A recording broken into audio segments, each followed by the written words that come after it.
Welcome to the Returning to HaShem podcast. Today's episode is David, en route to becoming a lawyer, raised traditionally with no Torah, no Shabbat, and keeping the very basic minimum requirements in Judaism. When David finds Rabbi Reuven, he understood the severity of what he was doing and decides to make a change. We're very excited to host him today and to hear what his story entails. So without further ado, let's get into it.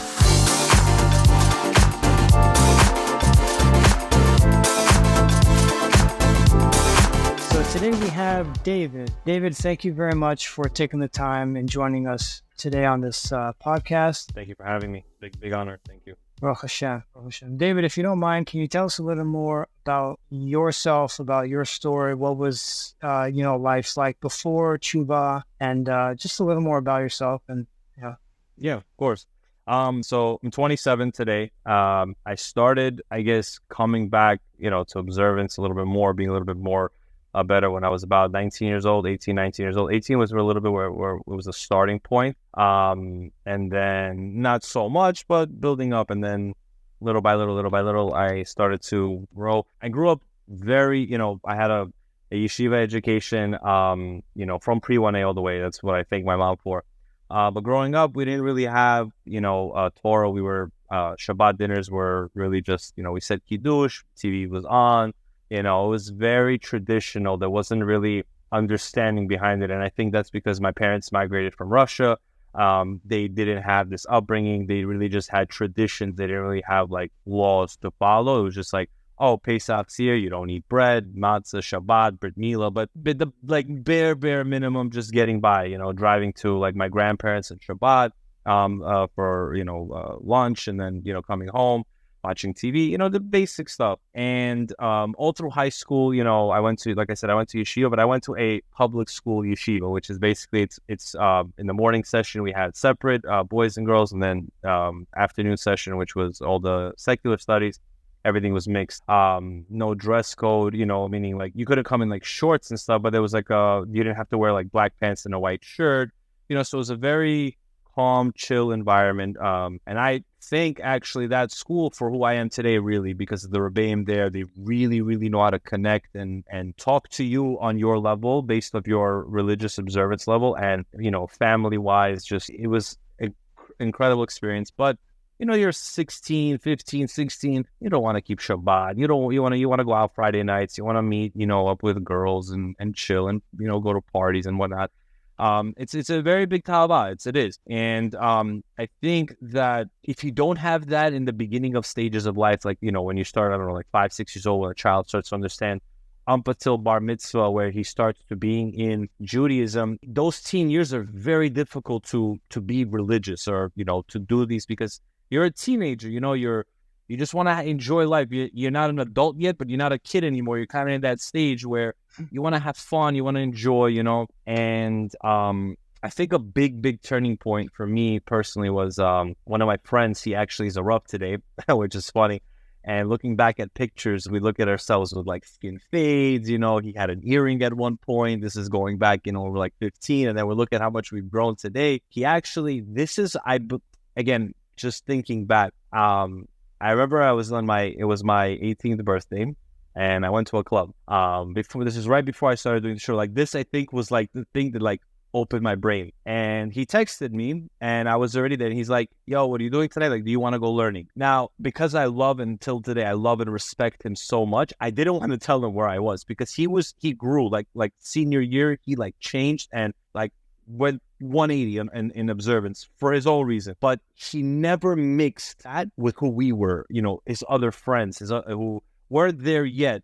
And he still is today, but I'm saying then he was so respectful to understand where I'm coming from, because he was there, that he didn't judge me. So I remember he texts me, and he's like, "Do you want to go learning?" And I'm like, I don't know how to tell him like where I am, he's like, he looks like you today, Sonny, meaning back then he grew out, he started wearing black, he got really into it senior year. And I'm like, I'm in and I couldn't even say it. So I texted him, I'm out for my birthday in a club. And the line that he sent me stuck in my brain, like till this day. He says, "Okay, just don't stay too long." And like that in my, it was justifying what he said. 100% not supposed to be there, against the Torah, 100%. But it was the fact of the connection that, okay, attack you right now, get you really off the derech, or I can acknowledge what you're doing and try to help you chipping away and helping you to Teshuvah, which is what he does even today. And I speak to him today about my own personal issues, and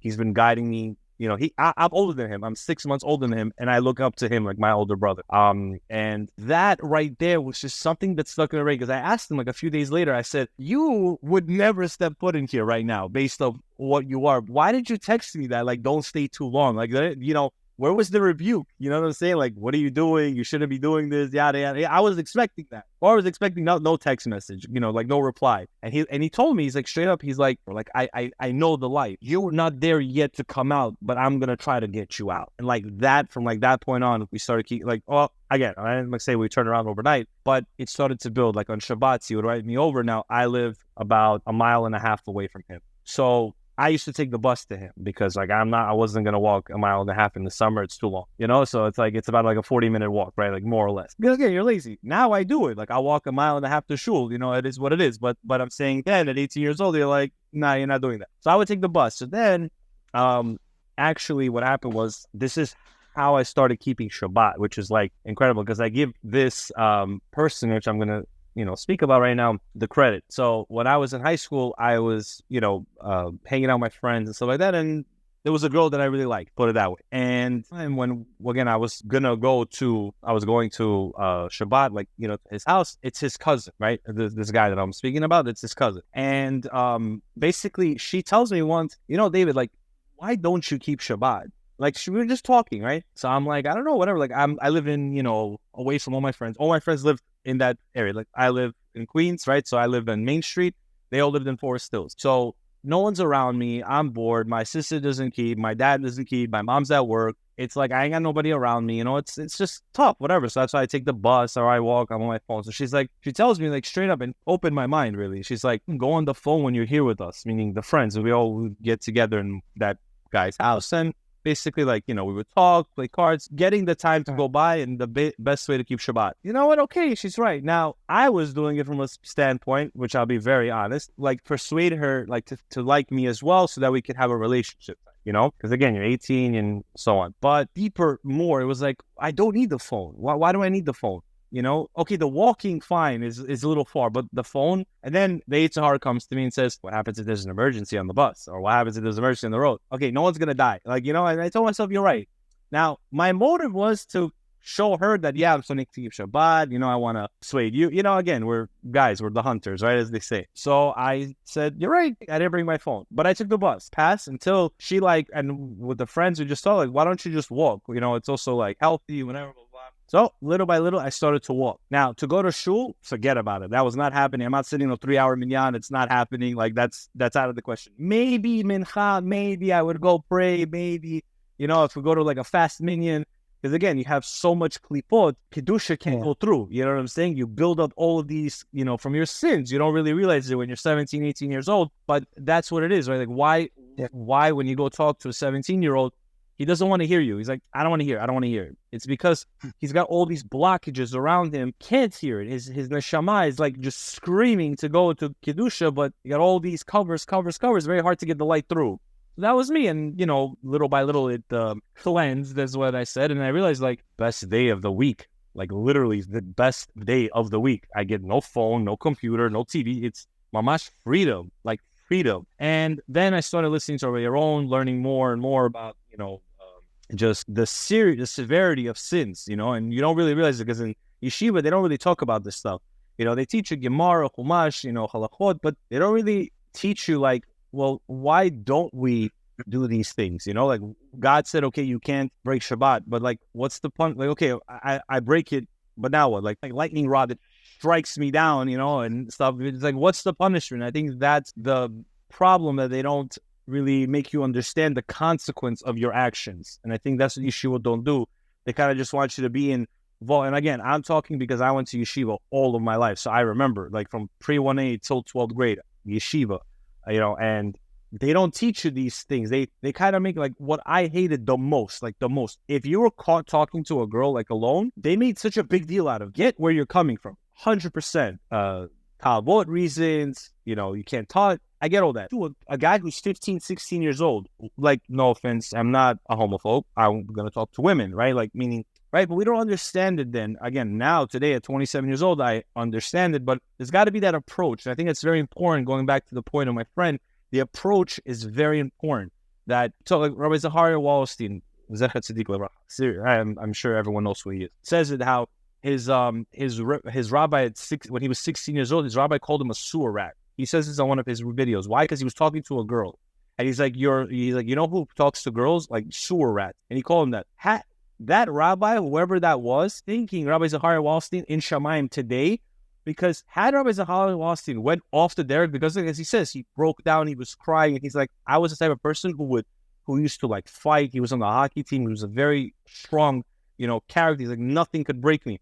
But those words just destroyed me on the inside. And it's like, that approach is like very wrong. It's not, at least in our generation, you could really break somebody. And that being said, just going back to, my story, that those little key points of speaking and really connecting and getting them away from is the right approach. And one of the things I remember, and it's funny, like just thinking about it right now, I have no idea how I got into Rabbi Yaron Reuven. Like no idea. Like I was thinking, like today I was driving, like start, like what was that video? And you're trying to like think in the back of the file of your brain, and I'm like, I can't think of like what was it. And I think it had to do something. And again, I may be wrong, but I think it had to do something that he had a video about spilling seed. He speaks very much about that extensively.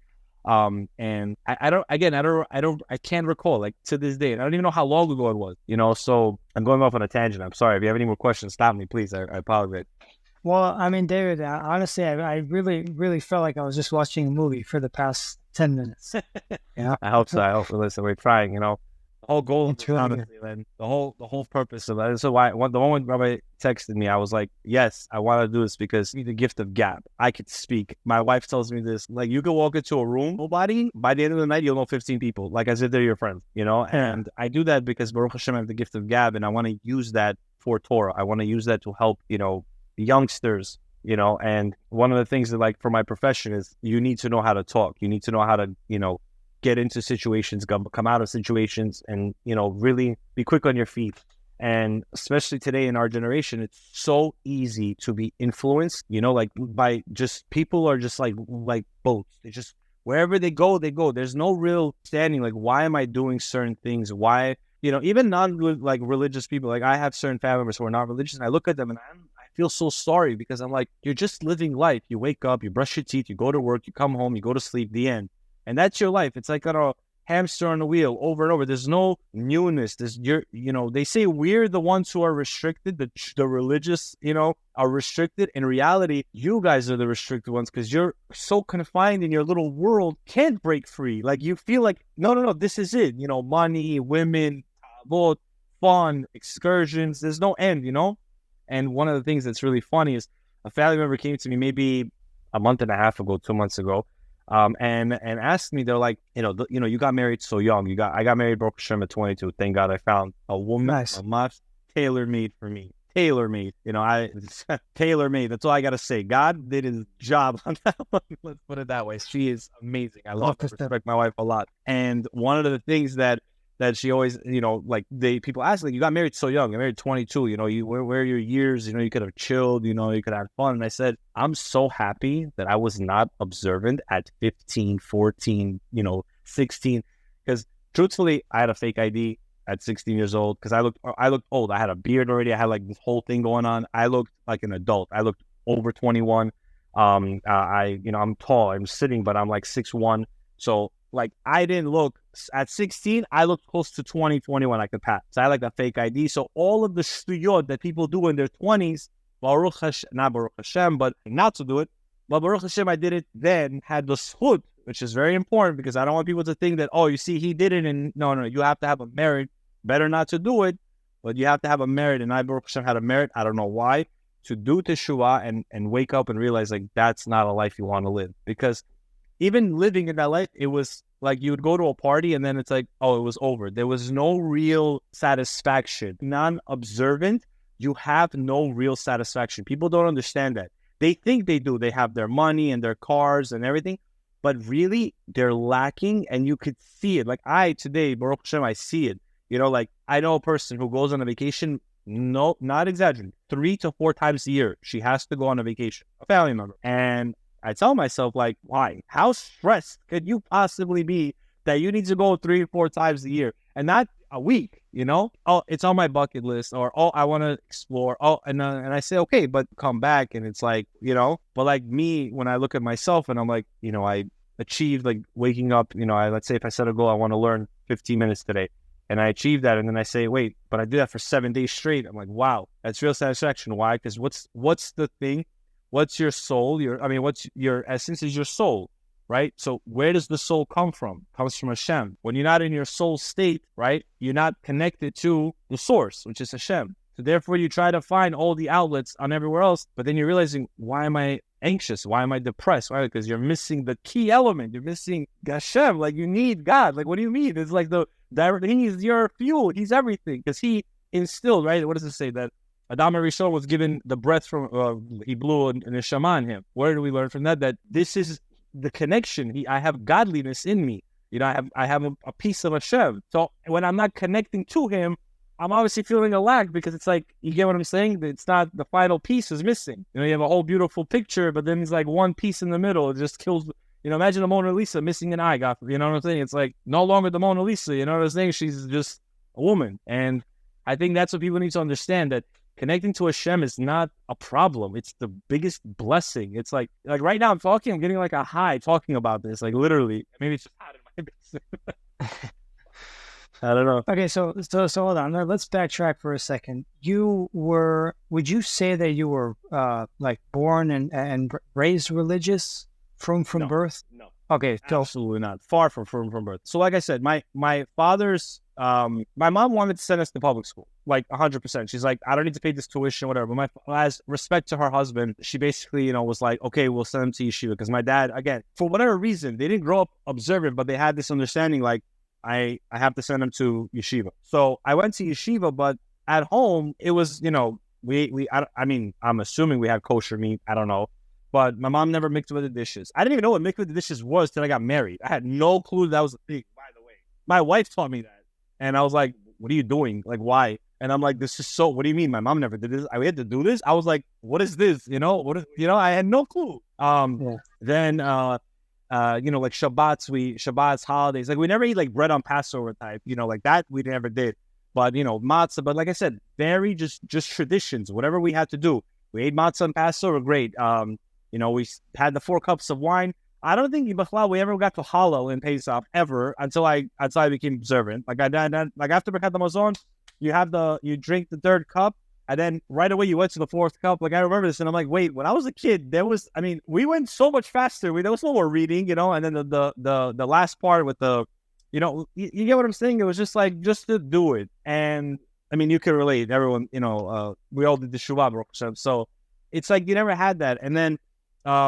For like Yom Kippur, like Rosh Hashanah, I don't know if we like watched TV on Rosh Hashanah, but like Yom Kippur was always in synagogue, like that's, Yom Kippur Jew, that's just how we knew it as. What else? I think that was we went on vacations and stuff like that, like to, the Caribbean islands, but never like from birth. So they raised you in a way where it was kind of, 50-50. Okay, I think a lot of us can relate to that kind of upbringing. And then your friend now obviously has a big influence on your life, and that obviously stuck, like you said, whatever you said. And he was, not to cut you off, I'm sorry. He was there for me when I was 18. So I didn't get to talk about this part. I wanted to kind of start off with him. Why? Because he was my guide, really.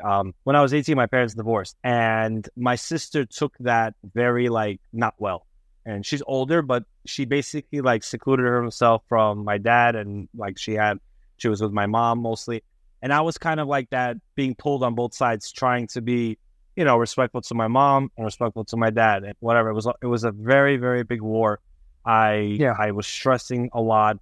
That's when I started smoking marijuana, relax. And he was there guiding and telling me, like, speak to HaShem, try to connect, there's something deeper here, and my spirit guide is what you want to call him, and I'm just paraphrasing of what happened personally in my personal life. But at 18 years old, it was not good. I gained tremendous weight from smoking, and then you eat late. I was not in a good place mentally until to the point where I told both my parents, I'm done. Like, I can't do this anymore. I used to like have not heart problems, but like I would feel it, like just I wasn't well. I wasn't, I palpitations. I don't know what it was, but it wasn't good. Like I felt it in my chest. Like this is not what an 18-year-old is supposed to feel like. An 18-year-old is supposed to feel like a boom. I'm sorry. Like he's gonna feel like he's got the moment, but like I wasn't. I was not good. And then when I basically told them both respectfully, you got to go deal with your own stuff. I can't be involved in this anymore. I was 19. And then this was like a whole year. It was brutal. And maybe like 6 months into my 19th year, when I was 19 and a half, I started like just something clicked in my brain. Like, I'm not healthy. I need to start to change. I stopped smoking. I like mamash really, really wanted to like become healthy because I wasn't good. I went to get a blood work for college when I was transferring college. I had to get your documents. And my doctor was like, I'm just saying, I'm not going to say what I had, but she's like, you're not doing well. You need to change right now. Like it's a problem. So Baruch Hashem with her, we worked out a meal plans with her. Like I spoke with nutritionists and everything. Slimmed down tremendously. Thank God after a year and a half. Met my wife, just fast forwarding. Met my wife about a year later. And that at that time, I think why I met my wife really was I had a problem with, as every 18-year-old does, with Pigama Brit and all this stuff, that I started like really, really like holding on, like guarding myself. And I think that Rabbi Yaron was the reasoning that I watched something of his where I understood the severity of what I am doing and I have to stop, and realizing that you got to like hone in because your zivuks, is being messed up about it. And it's a very big problem because you don't want to throw away your bracha, and the seed is all your bracha. It's the foundation, and little by little, like growing, building, to who I am today, having a filter on my phone, my computer, everything is filtered. Really understanding that, that's really the foundation. And by, how do I say, like those tribulations forced to get into HaShem, it really like, because you have nobody else. Like nobody else gives you answers. They don't know why your parents are divorced. They don't know why you're doing this. They don't know why. So your only force is really just to scream to HaShem. You're going to turn to God through inspiration or desperation, which is 100% true. You're either going to be inspired by something and you're going to change, or you're going to be desperate because of just life. Because HaShem says, I'm going to wake you up one way or the other. I don't want to do it through pain. I want to do it through love, but I have to wake you up, and I had to get waken up a little bit through pain. And I'm happy because I was able to wake up at a young age and not suffer with just being a hamster in a wheel. And what inspired you to change? Where's this now, transition? What happened? What inspired me to change? I think just realizing that over time, again, this month, of this pressure that I was going through, like a pressure cooker. You don't have HaShem in your life. Seriously, if you don't have HaShem in your life, if you don't connect, you will never feel satisfied. And I think it has to do a lot with a gift that I was given. Everyone's given a gift. The biggest part that when you realize that your actions have consequences, you start to realize I'm sinning. I'm going to have to pay for this one day, right? I'm having a bill. I'm racking up a bill. So do I really, really, really want a big bill when I go up to Shemayim at 120? Or do I want a small bill? Everyone's going to have a bill. How big do you want that bill? So I realized I don't want a big bill.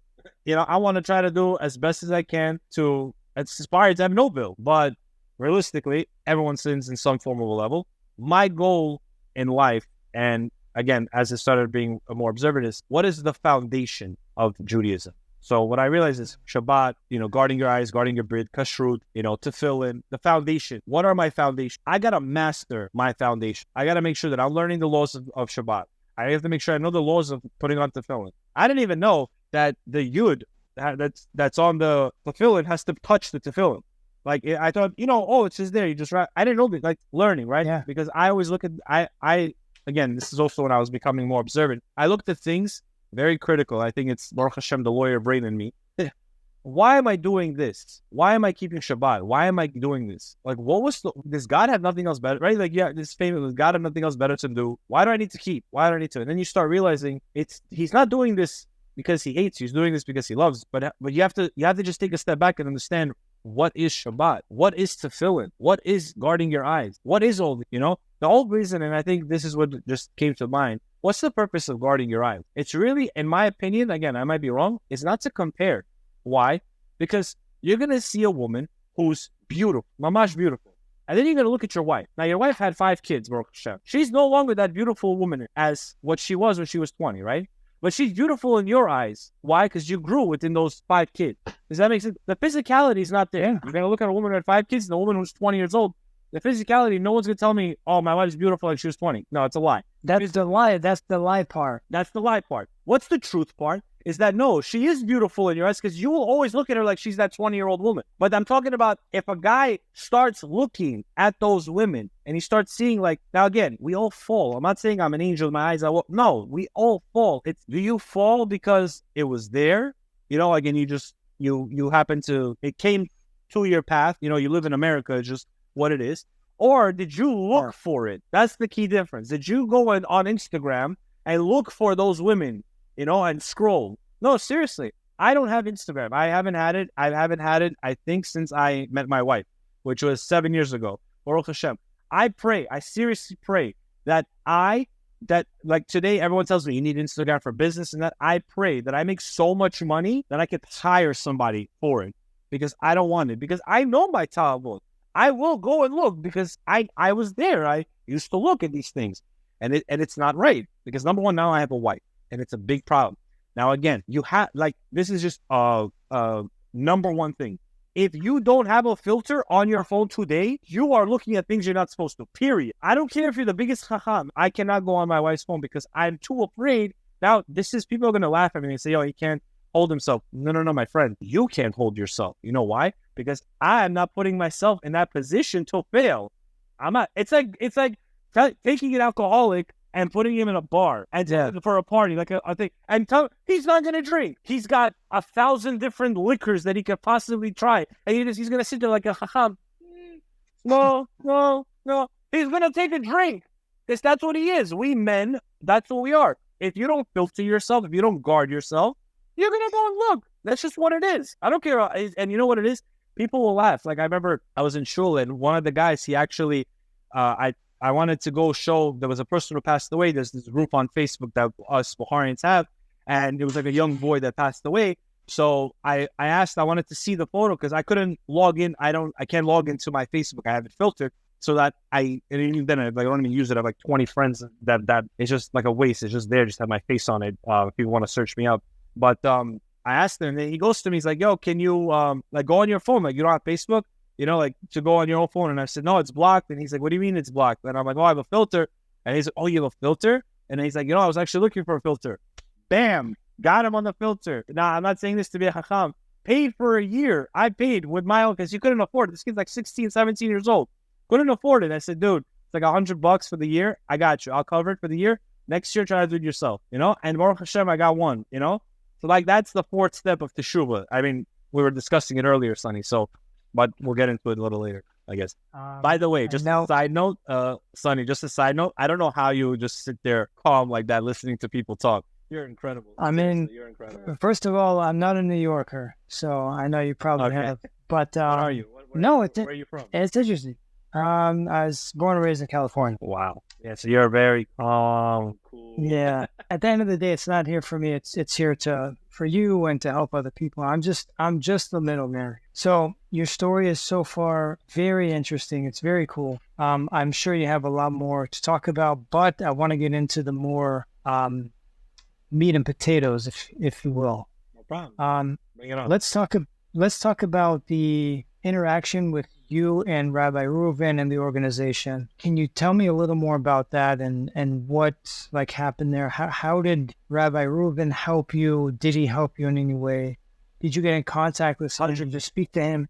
What happened there? I've been in so I've started, again, I can't think back of how long I started this, but I remember there was a point in my life where I listen to probably one lecture per day, which is like the 3-hour lectures. I listen to it per day.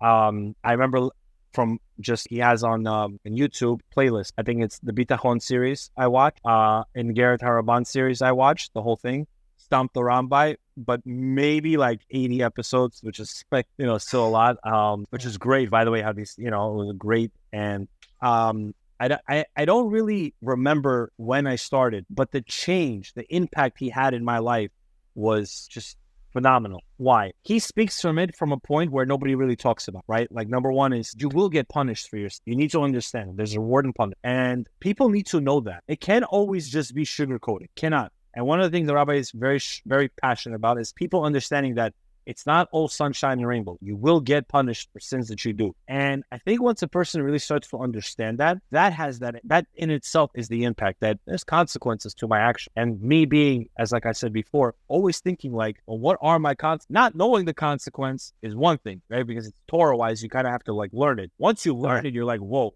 How did Rabbi Reuven, impact your life? How did he, did he help you change the organization? What was it that kind of helped you make that transition to Yeshiva?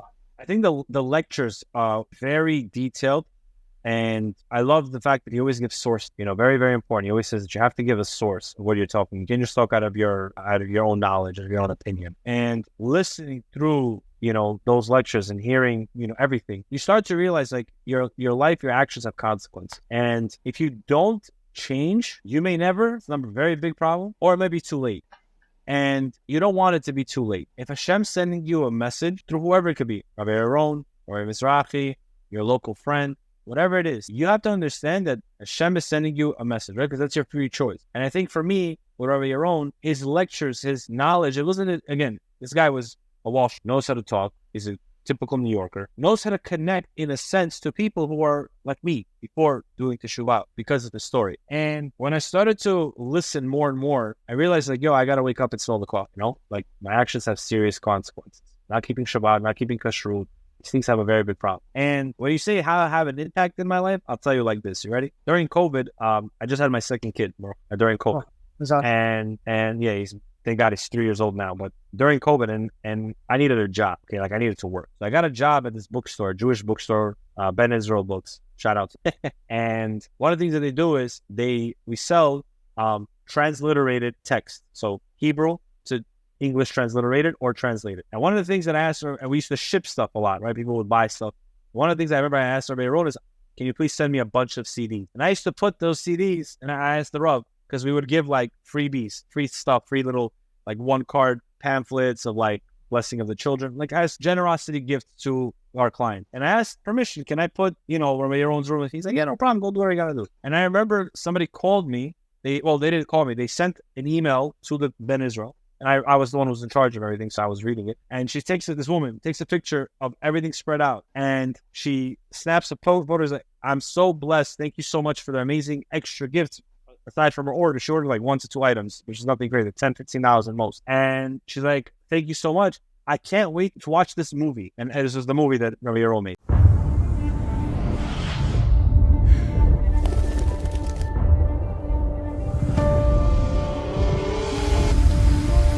It's a buying opportunity. The bottom line is that these two companies have a huge opportunity. There are only 2 companies in an entire sector.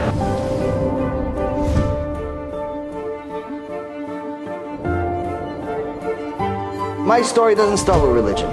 My story doesn't start with the truth. My story starts with Alma de Shikra, the world of lies.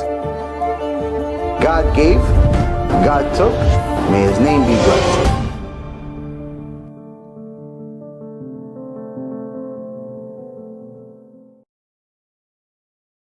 And I'm like, whoa, like that's pretty big, because I don't know what that's going to do.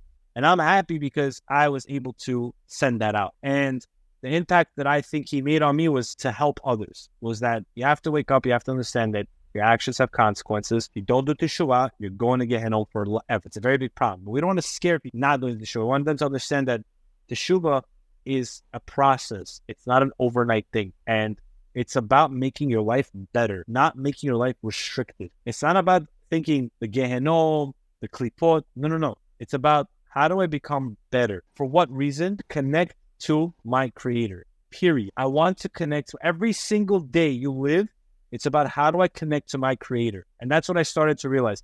And I think that's what Rabbi Yaron did. For me, when he said that he was doing the Tikkun Avrit movie, I tried to get money left and right for this to donate. Like literally, because I was like so like really trying to work on myself about it. Scary. Like the Gehenom movie was out of this world. I'm not going to lie. That was very hard to watch, very scary. But I was already in it. So I already knew a lot, meaning I had very graphic. So it always sticks, but you need that. You need that. You need that into your brain, because if you don't have that, why would you change? And the impact that he had on me personally was understand you are going to accumulate debt and it's a problem. You need to start cleansing those debts, paying, as I say, paying the bill. How? Through self-sacrifice. Self-sacrifice could be starting to wake up at minyan. Person just prays, because I used to do that. I never even went to shul. I would come, wake up, berachot, tefillin, shema, done. Until I started going to shul. I would never even read starting from Hodu. Never. I would go, I think it was like Baruch Shamar and on. And then I read right after, I think it was like right after Anna, and just say Aleinu, even if that I haven't said Aleinu, leave. But now sitting, and now Baruch HaShem, spending at least 20 minutes after to learn a little bit.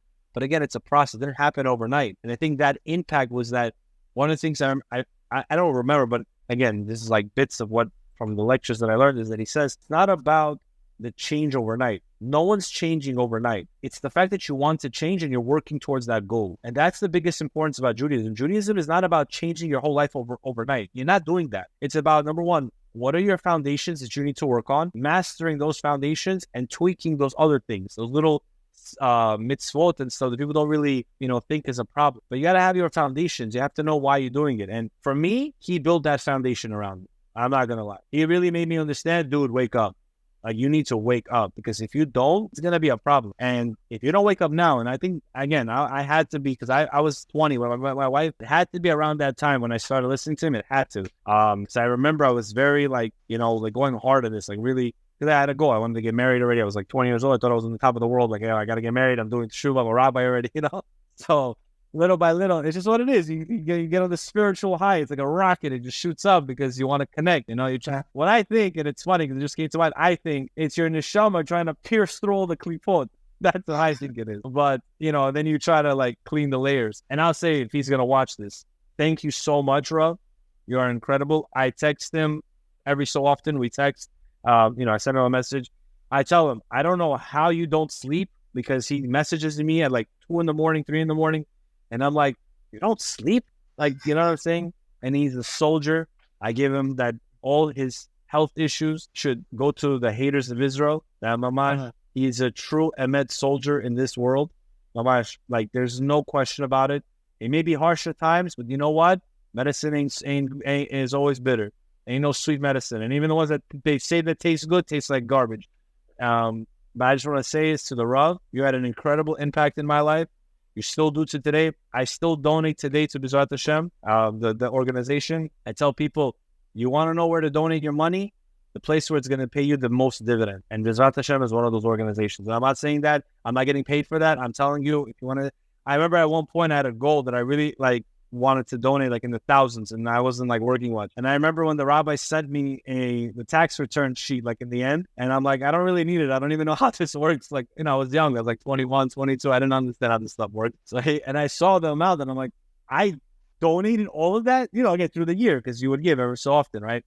And you don't realize that it builds up through a year. It builds up, $50 here, $100 there, 25.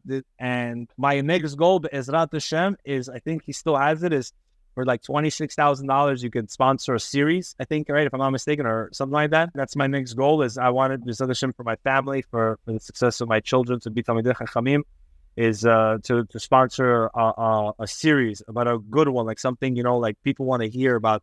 It could be about money. I don't know, something. Stop chasing money so much. But just to say about the impact, words can't describe the impact. Seriously, they can't. It's incredible. It's really incredible. You guys, all the team behind him, Mamash, the team, Sonny, you're one of them. I don't know how you guys do it. Mamash, you guys are angels. And the stuff, when I first saw the movie, I was like, wow. And that is not easy to make. That a lot of hours and a lot of editing and a lot of back and forth and the headaches and this. We got to thank you guys. You guys are he's I would say on the, the face, like, 'cause he's the one who speaks, but people don't really understand the stuff that goes behind the scenes. Like right now, we have 3 technical difficulties. I can only imagine what difficulties you guys go through in making these, events, movies, books, shipping stuff. Like, Mamash, you guys are real soldiers. Continue doing what you're doing. I know we're way past our time. What I want to say is thank you so much to all of you.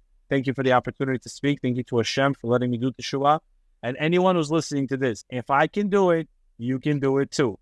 I promise. Just wake up, smell the coffee. Life is great being religious. I promise. Wow. It's just what it is. There is no, that when you realize that, when you really, really understand, like, I love my life. Yeah, I have difficulty. Everyone has difficulty, but you realize, like, I'm connected. That's it. There's nothing else. Problems don't go away when you become religious, guys. They don't go away. But you have an understanding that HaShem is doing this for me and not to me. That is a quote also from Gedal Fenster. Thank you so much, Sonny. You're incredible. I know you're probably gonna edit this part out, but whatever it is, what it is. No, I'm not. I say no. You're an amazing soul. Seriously. Watch. Yeah, Hashem bless you. Like, just millions and millions of dividends thrown your way. Amen. Likewise. This couldn't be done without you and people like you willing to take their time. I know you have a very important place to go to after this. Sorry. And the fact, no. Thank you, and we really, really appreciate your time, and for sure it's going to help bring people closer to HaShem and help them do Teshuvah. And please send me the link when you guys post this. I want to watch this again. Absolutely. I want to see the final thing. Thank you so much for your time. Seriously. Thank you. I appreciate it. Thank you. Right. Thank you. Take care. Take care. There's a small member in your body. It shouldn't take over your whole life.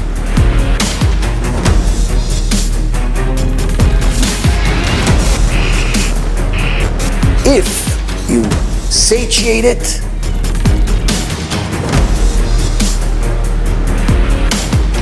you're never gonna have enough.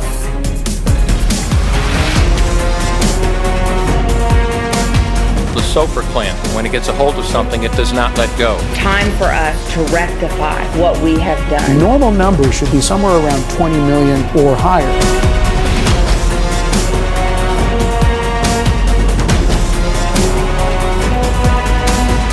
You're never gonna have control of it.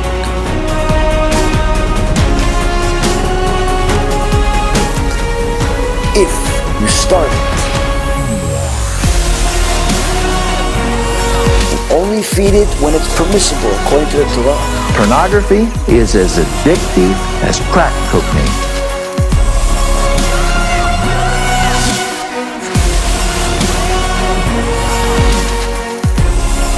You're always going to be happy,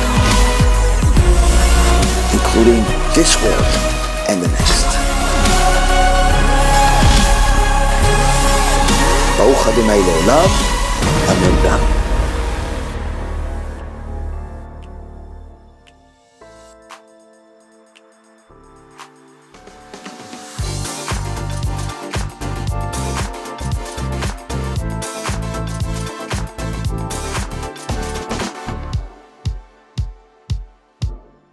A very special thank you to all our amazing guests who show real Ahavat Yisrael by taking the time out of their busy schedules and sharing their ups and downs with us, all for the sake of Am Yisrael.